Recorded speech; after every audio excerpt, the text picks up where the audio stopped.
Now, initially, Robert Halfon, you supported Sajid Javid, someone who came forward with a pretty comprehensive plan for tax that included scrapping that national insurance rise, scrapping the corporation tax rise. Do you sit particularly comfortably with moving from that sort of tax-cutting candidate towards a candidate in Rishi Sunak who's promising to keep the national insurance hike and raise corporation tax by 6 points next year?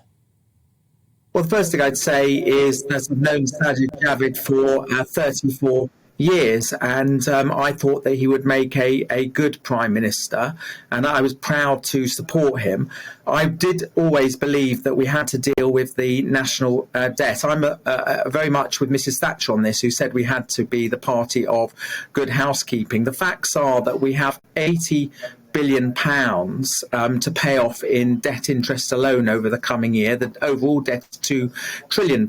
If we don't pay off that debt, we won't have enough money for tax cuts. We won't have enough money to spend on vital public services. And if there's another crisis, God forbid, a further pandemic or whatever it may be, we won't have the money to support people in the way that we were during coronavirus.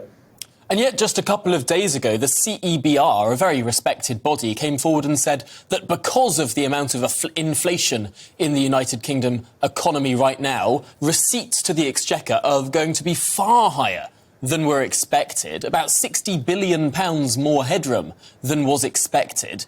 Is that not room with which tax cuts could be made?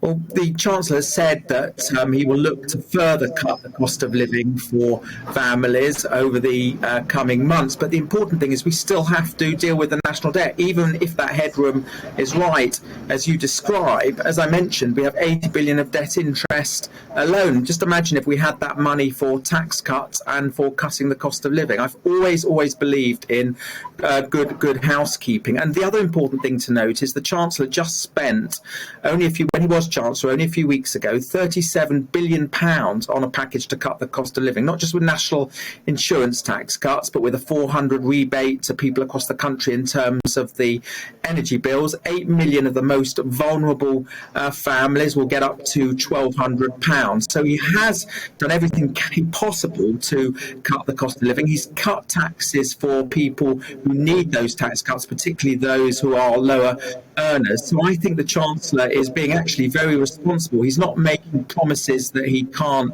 keep, because we have to deal with inflation. Everyone knows if you go, I remember when a fine loaf of bread in Asda was 50p, a good quality loaf of bread, and now it's well over a pound. If we don't deal with inflation, we won't cut the cost of living for ordinary families. And everybody knows it. They want to buy a cup of coffee, a jar of coffee, loaf of bread, or whatever it may be, or if they go to the petrol stations, prices are ever increasing because inflation is ever increasing. So that is the number one enemy for most people across the country. And that's, again, what Mrs Thatcher always taught us.